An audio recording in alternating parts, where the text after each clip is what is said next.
欢迎收看《新闻大白话》，我是主持人翟轩。马上欢迎一下这个阶段加入我们讨论来宾，耶鲁政治学博士郭正亮。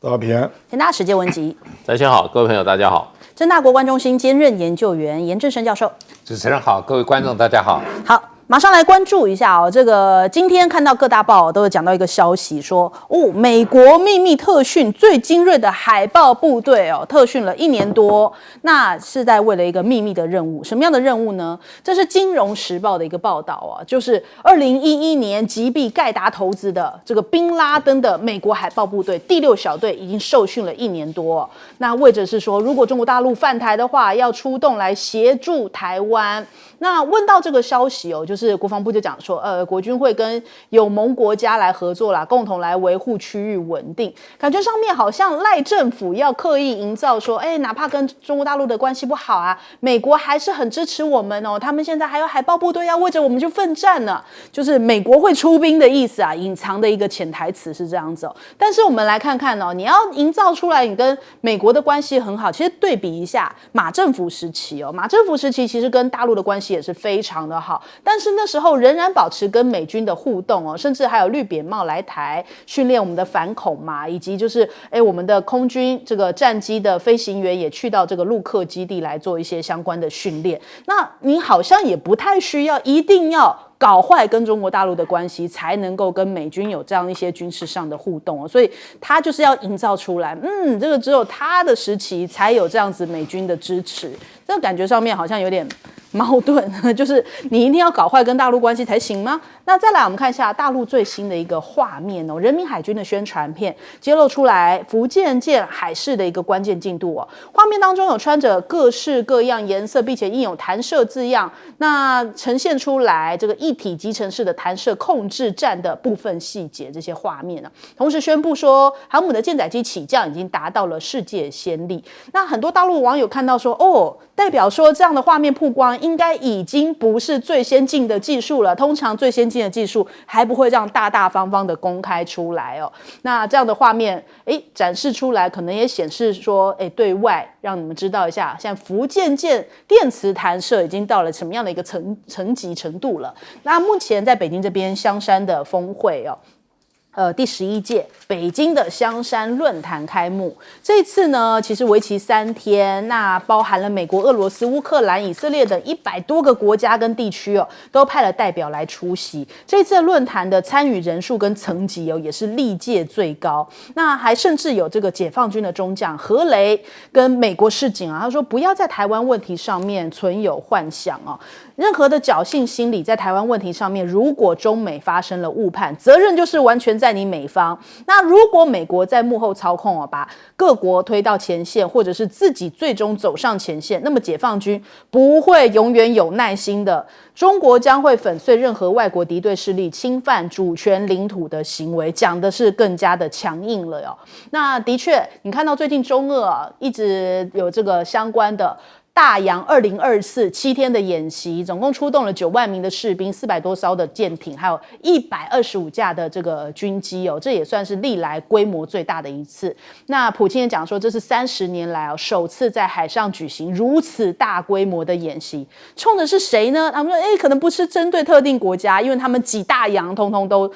展开了这样的一个演习，有一个反包战术那中国大陆的外交部也提到了，这次其实举行联合演训是要深化两军在战略协作的水平。王毅这1-2天也见了邵伊国，就是说要加强中俄战略的沟通。那不只是在这个战略上面的磋商机制还有像是金砖会议的一些机制作用，来充实中俄关系跟战略内涵。那对比一下，因为今天这个俄罗斯2艘军舰不是要经过台湾海峡其实讲了好久啦，从5月份就开始说，我们不会先预告我们不会提前公布航线到了8月份的时候又讲说，我们正在等这个柏林的命令。感觉上面好像一开始讲的信心满满但是发现现在中国大陆的态度是更为强硬的回应的时候，又开始说我们还在等命令有点开始怂了是吧？人家想说是不是看到之前加拿大示范过跑到南海这一边结果被解放军的军机不是还弄了一些热焰弹给警告一下吗？那美国学者就讲，中美如果因为台海冲突，俄罗斯的角色是不容忽视的。现在看起来这个态势更加的明显，所以这一次德国军舰要经过台湾海峡的时候，他们有先跟解放军知会一声哦。解放军就是派出军舰在海峡中线以西跟以东的方式来这个夹击方式来监控。那我们先来问一下亮哥，亮哥怎么看呢？这个海豹部队在弗吉尼亚那边接受训练，这个是他们自己的训练，是说他未来可能会参与台海战争的任务啦，因为美国有那个不对称作战，然后美军的角色嘛，就是协助台湾夺岛，那个是假设台湾已经有部分地区被占领，那要做反攻，那美军有一些任务啊。这个不是训练台湾的军队啦，不一样啦。马英九那个是那个扁帽是真的来台湾呢。那个时候训练的任务是反恐啊，那个跟台海战争也没有关系啊。所以我觉得这两个新闻不太一样啦，就是这个是美军自己的训练，那只是说他被安排未来的角色，可能是台海战争，通常预期是打到中段的时候，他们有角色了。那要撑得到中段，不是前段，不是前段啊，不，因为美国的那个他那个所谓的用平台舰啊，那个作战方式就已经跟以前不一样了。以前是航母直接要进来啊，要做威慑啊，那他现在知道作战舰跟航母要进来第一岛链，风险太高嘛，所以是不一样的打法了啊。那至于这个。我们看到那个俄罗斯跟中国在接近啊，其实这个表面的接近，这还是最主要是他们做了什么事了啊？因为最近有传出一些消息啦，就说俄罗斯可能跟中国大陆正在谈军事合作啊。那这个已经不是比如说联合海空的这个，比如说他的舰队到阿拉斯加啦，到日本海啦，到关岛，已经不是这样而已。可能还包括具体的技术的互相协助啊，比如说现在传出来就是那个俄罗斯的潜艇的技术要协助中国，那俄罗斯的柴油潜舰是蛮有名的啦，那因为它的那个降噪就比较没有声音啦，那这个中国大陆应该是输俄罗斯啦，那还有那个核动力潜舰，它数量也是全世界最大的，那应该也比中国要有经验啊。那大家比较好奇是，那相对中国是要给俄罗斯什么？这个大家在猜啦啊，就说会不会委托他造舰啊之类的啊。而且大概是今年年初吧，也传出另外一个消息，就是普京不是去大陆吗？那个时候就传出说，他把俄乌战场上面所收集到的美国军备的参数送给大陆了。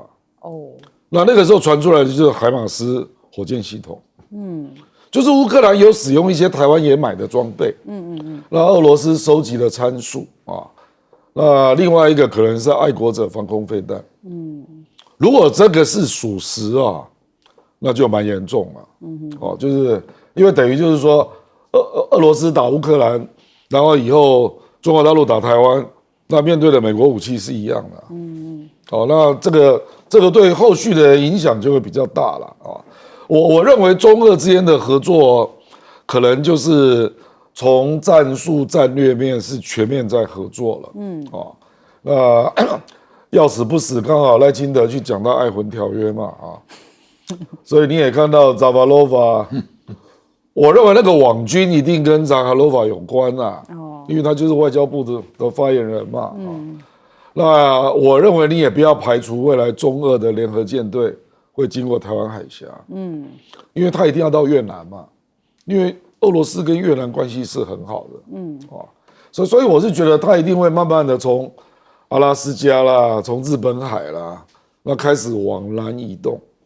因为就是俄罗斯要进入太平洋嘛。对，它不会只有在东海啦，它不是这样的国家啦。这个国家只要开始动它都会去了。那这个，那他现在这个欧洲那两个舰队也不能动啊，都在被北约挡住了嘛。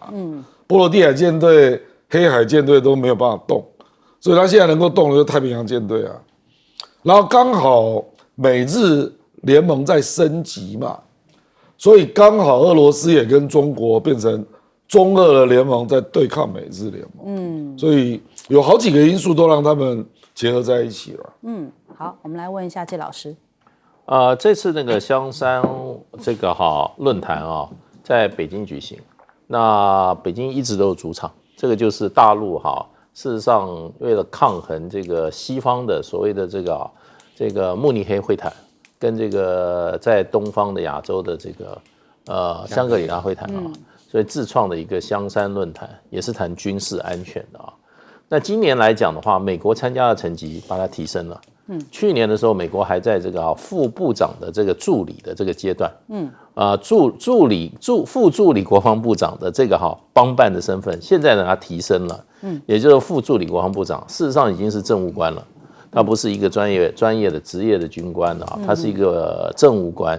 所以显示说就是说，事实上美国希望借助很多场合跟中国大陆就跟就是说美方一直要求的这个军区局的司令对谈就是说来把双方的这些分歧双方的可能的冲突点尽量能够控制住。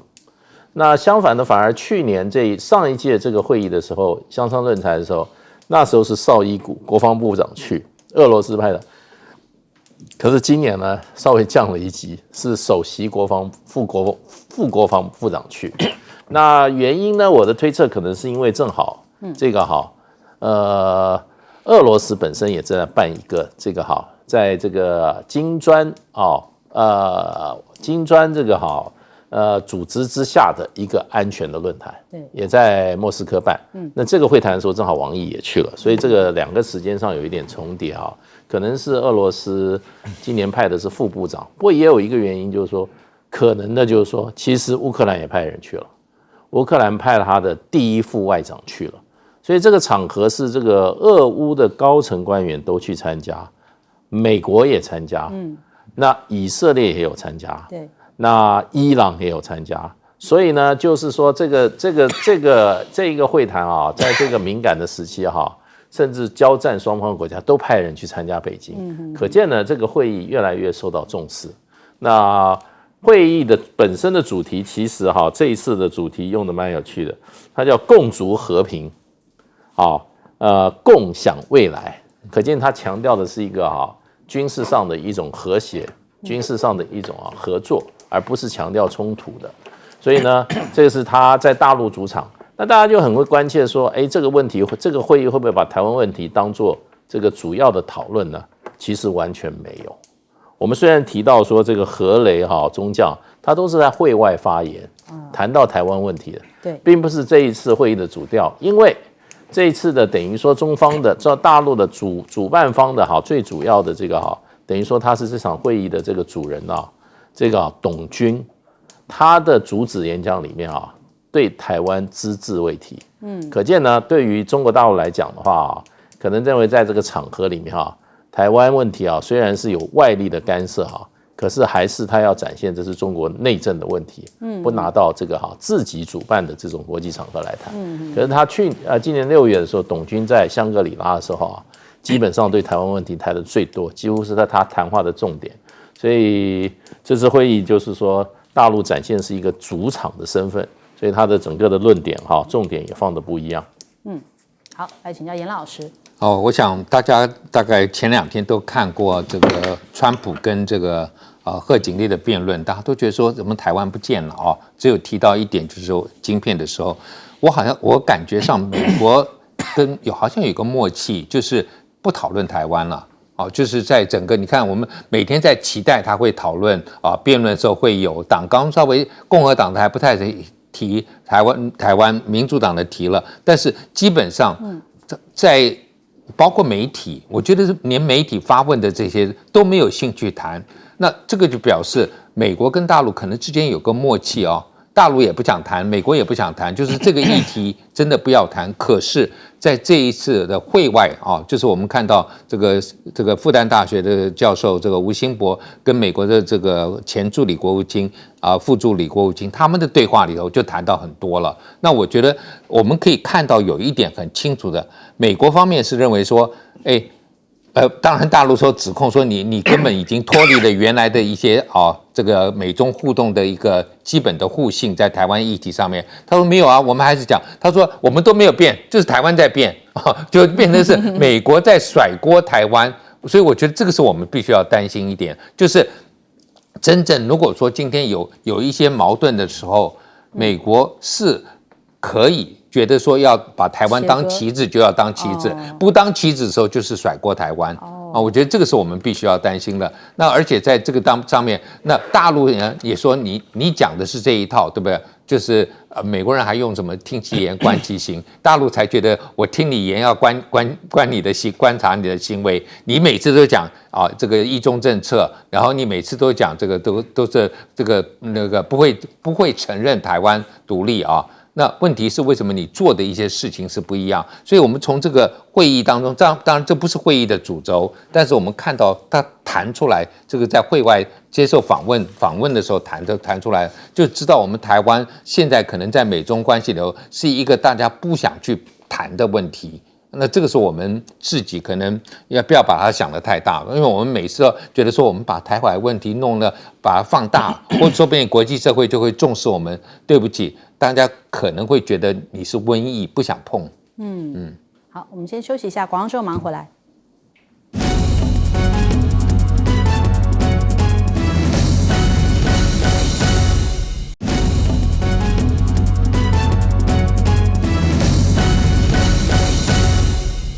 好，立刻来关注一下现在目前红军城最新的战况哦。俄罗斯他们现在袭击已经导致红军城，就是叫做波克罗夫斯克这样的一个城市，现在目前天然气跟供水都已经中断了。那俄军已经撕碎了红军城的第3道防线。那现在看起来这个波克罗夫斯克已经陷落了。那我们看到这是俄罗斯的第114旅已经从东部挺进了这个红军城，然后推进到了这个红军城的北部地区所以因此呢，现在已经呈现了3面包围红军城的一个场面也使得这个目前在红军村这边的乌克兰士气已经动摇了，已经打算要来放弃这样的阵地了。那我们来从地图上面来看看其实俄罗斯主要的目标，我们一直在讲红军城，其实不光是红军城他们还有要锁定一个地方叫做恰西夫雅尔。我们来看看画面恰西夫雅尔就在红军城的这个等于说右上方一点的位置。为什么要找这个恰西夫雅尔呢？因为对于俄罗斯来说恰西夫雅尔它是比较是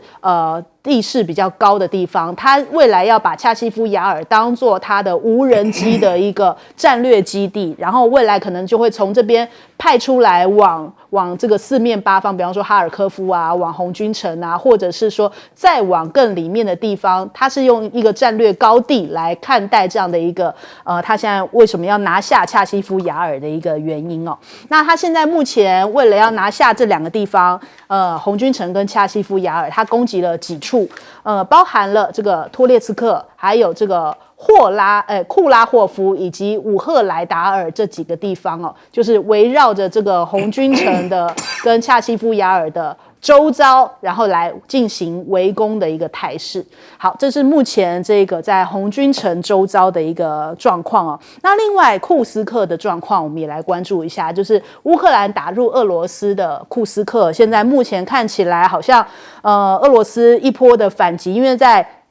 10月1号前，普京下了一个底线，就说要拿回库斯克，因此现在这个前线的这个战事非常的激烈。我看到俄新社有讲，昨天一天乌克兰就死亡了2000名的官兵所以看起来现在目前前线的战况相当的激烈。泽伦斯基讲说，的确他们现在在这边，俄罗斯已经发动了一波反攻所以等于是攻进库斯克的乌军现在正在死守当中。那再来因为我们看到这个布林肯跟英国的外长一起去到了乌克兰，布林肯就讲，现在他们结束了访问，就说接下来要提供15亿美元的援助，包含了放宽乌军使用远程武器这些限制那他现在要来向拜登汇报，只是说这个是不是有点形式上的呢？因为可能这样15亿美元也没有办法真的扭转目前的战局很多欧洲国家都已经是没有办法再援助更多的情况了。你看看这个波兰的外长因为他是遇到了俄罗斯那个恶搞的博主，他们就扮成了波罗申科，然后去跟这个外长来连线，然后就套出波兰跟乌克兰支持其实华沙无意派遣军队跟俄罗斯作战这是可能波兰的心底话，他们也是很疲惫了。还有英国向乌克兰提供的军援物其实本来都是要报销或者是要被更换的，也就是欧美是不是支持，只是说在国际社会上面喊出来说我要支持，可是真的拿得出手的东西都是可能要淘汰的。那为什么会有这样的一个压力存在？因为他们也要面对他们国内的国民的一些反应你看到《华尔街日报》就讲，这个乌克兰被迫要考虑与俄罗斯开战的 B 计划了，因为原本他们的 A 计划就是说，要拿回所有被俄罗斯占领的土地嘛，现在看起来好像与事实有很大的差距。那西方推动乌克兰做出相对的一些回应可是随着现在战争进入到新的状况，他们认为乌克兰应该要更实际一点不能够再想着说要收复这些领土，所以他们说你应该要更实际的来看待你现在目前的战况。他们也才好，这些西方的一些官员才好回去跟他们国内的一些人民来交代说，为什么我们还要继续援助乌克兰？我总要给国内一个交代，总不能你想一个梦想达成不了的一个战略计划，我们还要跟着你头一起洗进去所以现在这是一大难题。再来，谁能够止战呢？竟然传出一个新消息，路透社说，经由这个前乌克兰的副外交部长他去出席了香山论坛，他表示说，有可能在10月份的时候，习近平中国国家主席他要跟乌克兰的总统泽伦斯基要见面了吗？那的确这个消息是让大家蛮意外的。为什么呢？因为10月份其实同样我们之前的新闻是看到就是习近平要出席金砖国家峰会，要跟普京会谈。换句话说，是不是有可能经由10月惊奇，就是习近平跟两方碰面而达成这样的一个停火的可能性呢？达成俄乌停战的一个可能性，现在变成大家的一大关注点那首先我们来请教一下亮哥，亮哥怎么看？习近平即将跟泽伦斯基见面这个新闻是从乌克兰的前副外长放出来的。对，我觉得不一定是真的啦。只是希望，不是因为你去看看那个时间嘛，他们两个，我觉得难以想象是到个别的国家去真正做高峰会了，所以比较可能是在某一个国际会议上做会中会嘛，那金砖不可能嘛，10月22，那唯一可能就11月就是G20那乌克兰就特别跑一趟这样，不过坦白说啦，普京敢不敢去巴西参加G20也是个问题，因为很可能会有人要暗杀他，所以上次G20在南非他也不敢去所以我觉得没有那么容易啦，就是说泽连斯基要见到习近平而且我觉得中国大陆也会去评估俄乌战争实际进行的状况，然后还有美国的态度，那10月难以想象美国会转圜我觉得美国现在的企图非常清楚，就是你给我撑到11月5号之后，投完票再说。对，我不认为美国有什么长期的战争计划了。所以你刚刚在问说，给那15亿美元干嘛？那要发薪水的啦，或者是再撑一下，或者是有一些技术顾问你要付钱或者是。搞不好那个 F-16需要飞行员那个要付钱的啦。事实上，泽连斯基我记得大概在上个礼拜有一个消息传出来嘛，说他公务员的薪水只能够付到9月20。所以我认为这里面应该有很多是人事费了。所以这个都是在撑盘的啦。撑盘就是说，你不要崩溃因为乌克兰现在真的不太妙，他的内阁有1/3辞职啊，然后逃兵高达19000人，所以你就知道他的战况啊。那很多人就是不想参军啊，因为知道到前线很容易阵亡嘛。尤其是如果你是处于在溃退中的军队，那个特别容易伤亡，因为你的队形会被打乱，对，那会死更多人。所以我觉得目前这个氛围，我也想不到什么方法可以逆转啊。比如说美国现在今天传出一个消息说，拜登可能会同意他使用远程的武器嘛，可是这个已经晚了啦，因为对俄罗斯来讲，它的比较重要的军事资产都已经往后拉了，比如说都在300公里以外，你打不到啊，那反正他飞机飞得到啊，可以打你啊，那第二个就是目前的交战的地面部队，那距离都是在50公里内啊，那你拿长程武器能干嘛？所以我就觉得，坦白说了，我在看美国跟英国在，乌克兰跟他要长程武器已经要了1个月了，到现在才说 yes， 都已经快挂了，你这个时候要给我长程武器，结果普丁今天很凶狠的放了一句话，他说北约的长程武器只要打到俄罗斯境内，视同北约参战。那谁给的我就打谁。那个我们讲那个 Storm Cloud 就是风暴阴影这个炸弹可以射250公里，这个是英国跟法国的，是英国主导，那就看英国要不要冒这个险我估计俄罗斯大概不敢打美国基地了所以他这个就是针对英法在讲话了，那美国他有那个陆军战术导弹可以打300公里那我觉得拜登可能点头就让他去打了，可是我不知道他要打哪里了，因为好像跟这个战争不容易有产生有效的连结了。好，来请教介老师。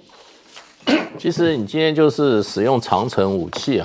可以打的话，可是这个武器它所载有的这些所谓的破坏力跟那个爆炸力有多大，也是很影响的。对，你除非你是这种像温压弹都不太常用的还有就是说现在俄罗斯有这个滑翔炸弹那这些是有大爆发力的，对战局可能会有比较大的影响。要不然你打一颗火箭弹你对这个战局的影响不大，只有心理上的这种作用。那不过最近就是说，看起来这个整个普丁的战术是开始2个战线一起进攻了。那么尤其在这个库斯克现在乌克兰这个普丁已经下了军令状，要在10月嘛要收复，要10月1号嘛之前嘛要收复失土了。所以前一阵的战果是说已经占了10几个，俄罗斯已经打回10几个这个居民点了往前线一直推。那其实这个库斯科我觉得攻守意识会比较快，因为它不像在东线它经过长期的战场经营各种的战壕这种防御工事都构筑的比较完整了。那你今天你这个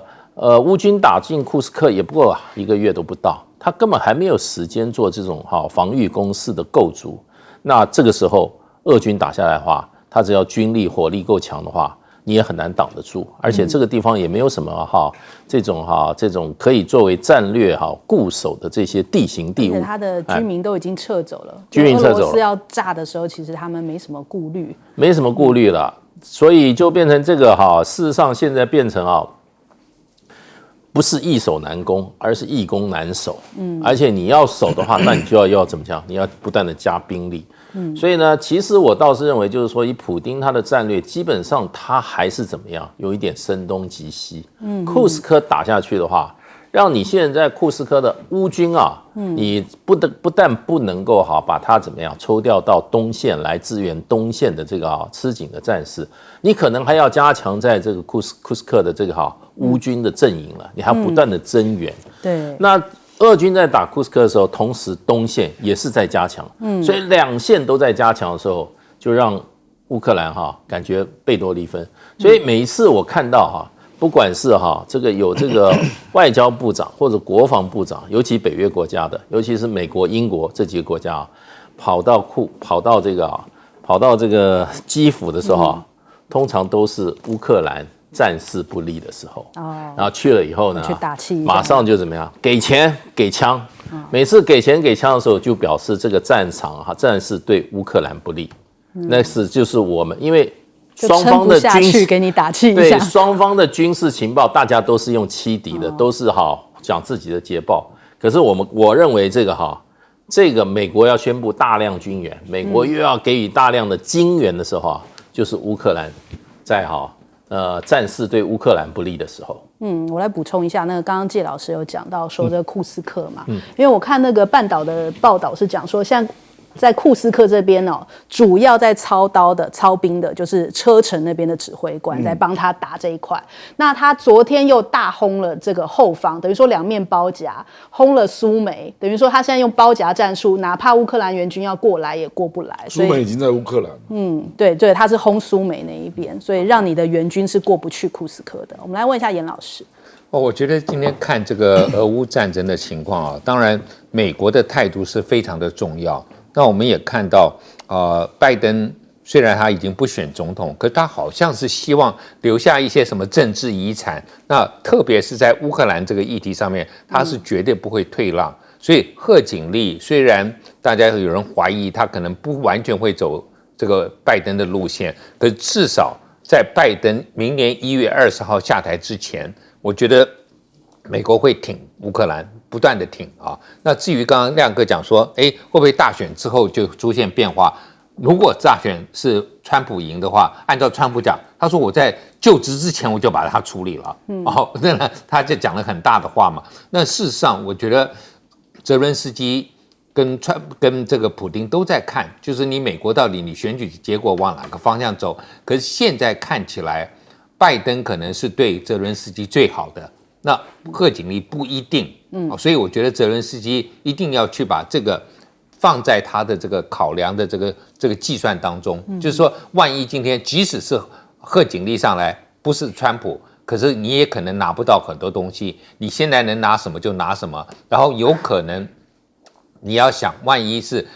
明年1月20号之后，是不是你要准备去进行谈判？那你现在拿了这个东西，让你能够保住越多的这个筹码，你将来未来谈判比较好一些。所以这个是泽伦斯基想的。可是对于普丁来讲，就是说，哇，我一定如果川普当选，我要给他面子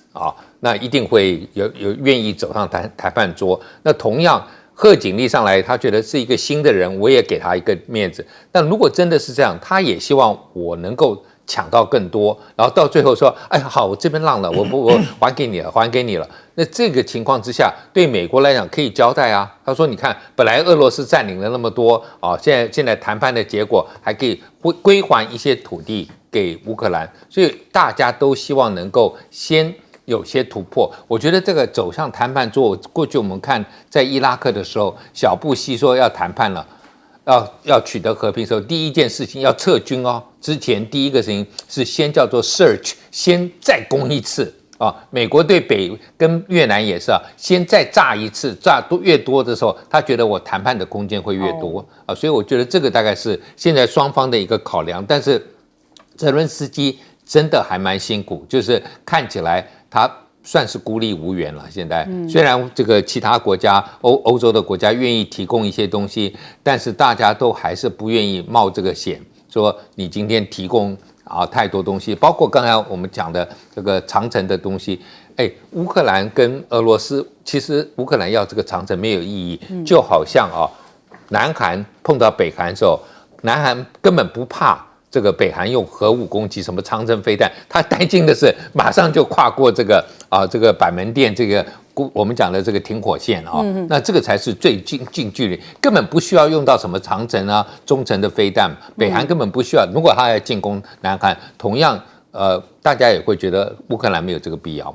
好，我们先休息一下，广告之后马上回来。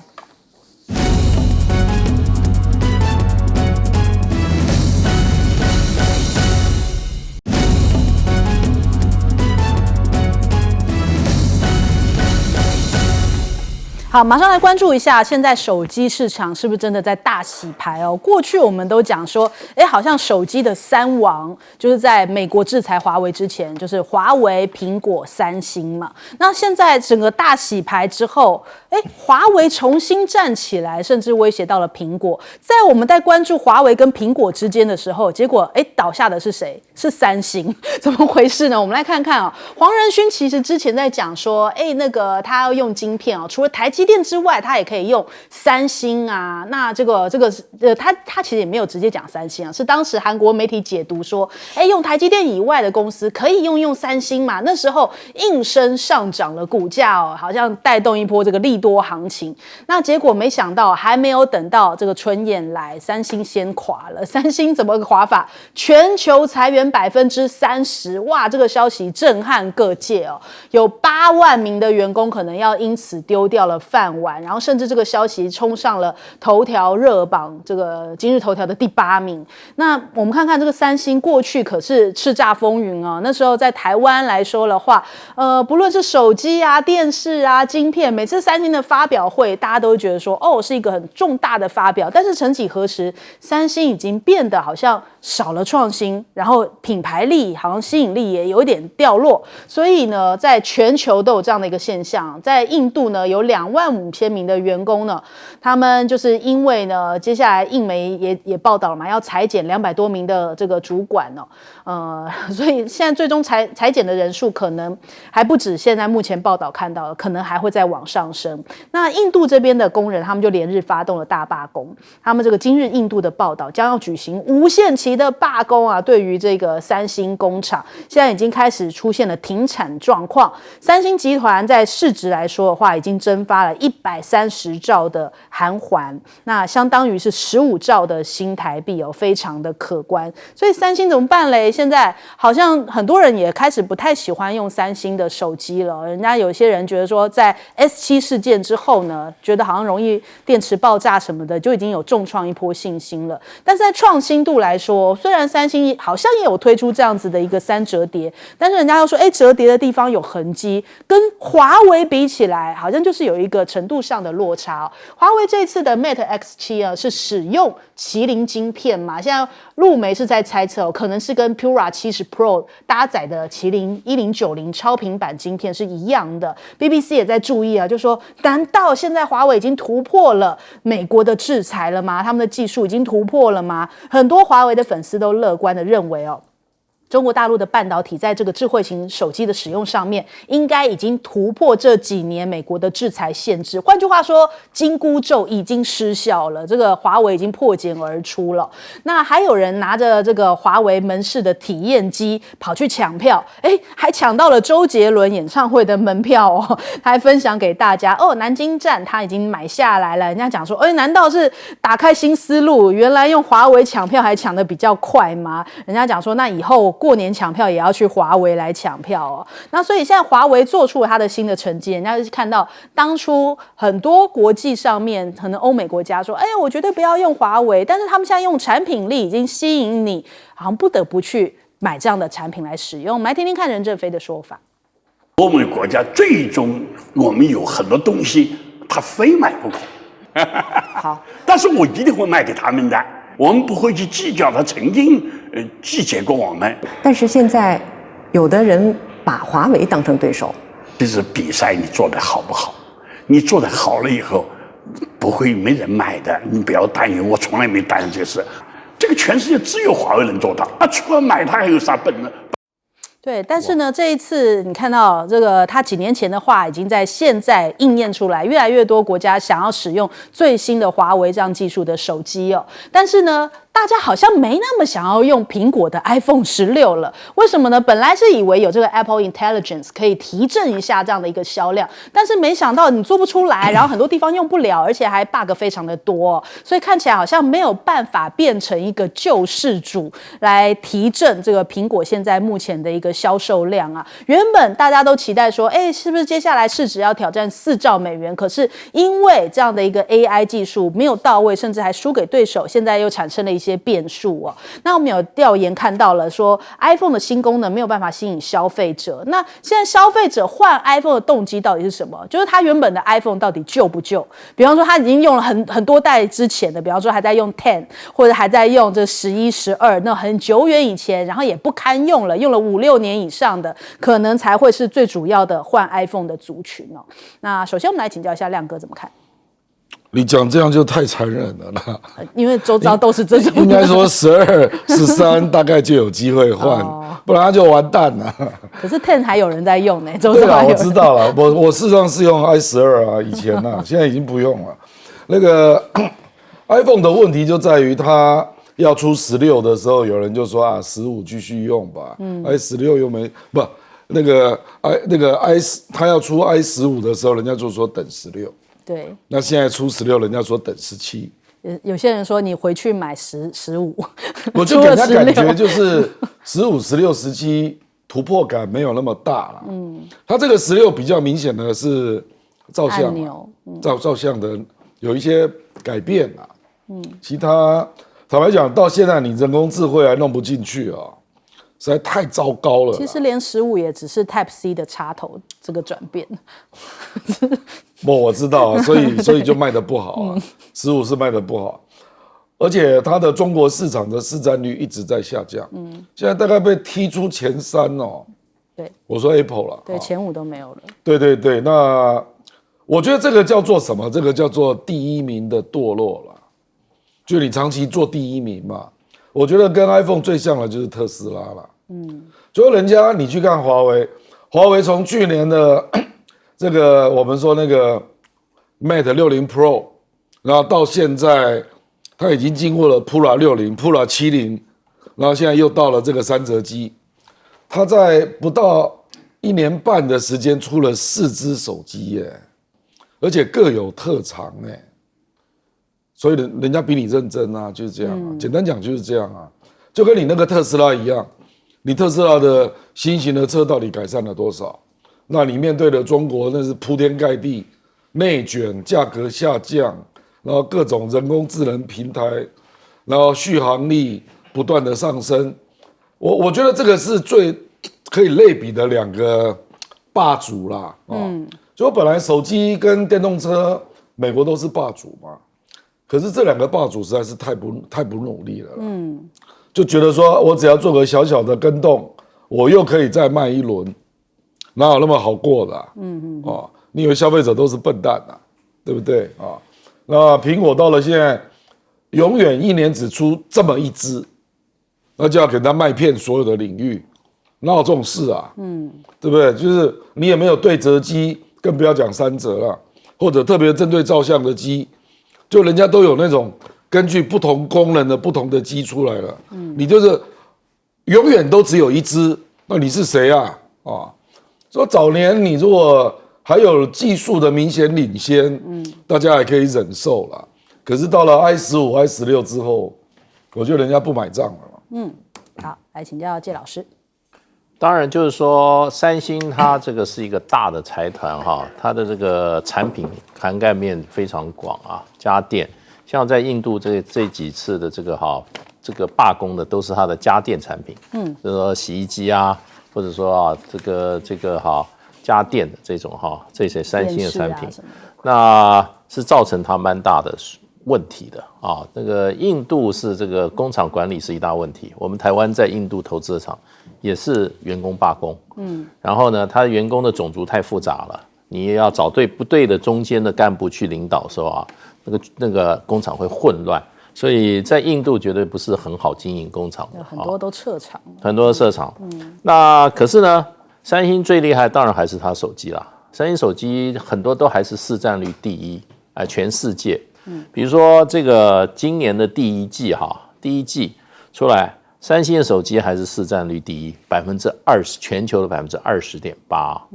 可是问题是什么呢？问题是现在加入这个市场的前5名，很多都在分它。市占量不断的往上跑，像小米现在已经抽到第3了。小米去年第一季的全球市占率只有11.4%，今年的第一季到14.1%，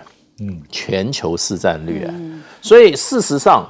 三星也好，苹果过去他们的领先地位还是在，可是它的领先的份额呢，算的全球市占率都在降。比如说，我们刚刚讲三星是20.8%，可是今年的第一季，可是去年的第一季的时候，它还有22.5%，它就掉了大概1.7了，全球市占掉，所以它这个掉事实上就变成是影响很大，而且现在就是说，现在在这个折叠手机市场啊，折叠手机是比较高价位的市场啊，那它的获利也是比较大的哈，那么它的市场掉的是特别快。过去在这个折叠手机市场，事实上的话，这个三星是领先的，它机型也多，推出来比较多。可是去年一年，它这个很多地方啊市场，尤其在这个中国大陆市场、东南亚市场啊，它的份额市占率哈急速下降，而急速赶上来的呢，还不是华为呢，是传音，是这个小米，是荣耀。这几支的这个折叠机大量的华为因为不能用安卓了，还能不能用啊？所以是荣耀的手机，对啊，在国际的市占率大幅的上升，所以我觉得就变成你的旗舰产品如果说被快速的赶上的话，你就造成你的市场的损失，造成你的收入的损失，所以才会造成全球裁员。好，来请教严老师。我在美国住过差不多20年啊，我不晓得他们这个手机这个 Apple 每年出一款新款是不是跟他们美国过去每年那个汽车文化一样？就是美国每年到了9月、10月就要出第2年的新车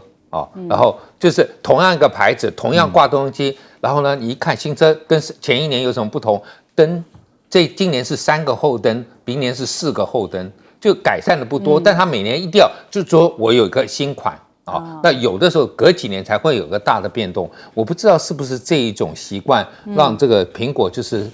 感觉上面好像他觉得我这个是金字招牌，我反正不要变化太大，我就一路可以从1到现在到16我觉得这个是可能他们这个长期一个企业的文化，现在对现在这个消费者的这个口味可能没办法满足了所以我觉得这个是苹果可能需要去考量的，就是你的现在的消费者年轻人那个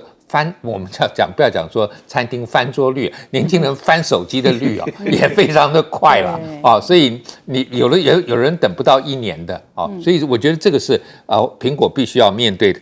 那另外就是美国一直认为它可以领先你看川普每次讲，他说我们要赢，而且他说 you're going to be tired of winning就是你都觉得我们一路大胜然后一路会赢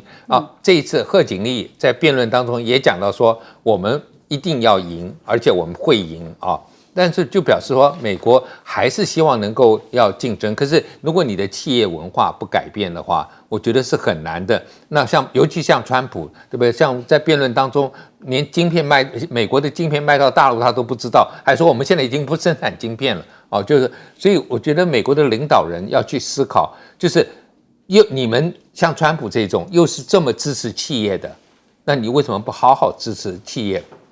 就像我们从日本、韩国到大陆到台湾，我们过去都会去扶植很多企业。美国的晶片法好像是有在支持，可是美国没有这种正式介入帮忙带领一个工业政策、一个现代化政策。我觉得这个未来可能对美国这样子这种自由发挥的会不利的。